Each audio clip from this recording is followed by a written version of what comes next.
Fransa və ABŞ-ın xarici işlər nazirləri Jean-Noel Barrot və Marco Rubio gecə keçirdikləri telefon danışığında İranın nüvə məsələsini müzakirə ediblər. Bu barədə Fransa mətbuatı məlumat yayıb. Qeyd edilib ki, nazirlər İranın nüvə və ballistik proqramlarının İsrail və Avropa üçün təhlükə yaratdığını bildiriblər.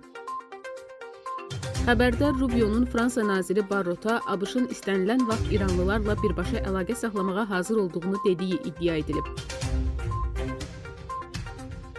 Barrot Amerikalı həmkarına bugün İsveçrənin Cenevre şəhərində Fransa, Almaniya, Böyük Britaniya və İranın xarici işlər nazirləri ilə Avropa İttifaqının xarici işlər və təhlükəsizlik siyasəti üzrə ali nümayəndəsi Kaja Kallas arasında keçirilməsi gözlənilən görüşdə izləyəcəkləri yanaşma barədə məlumat verib.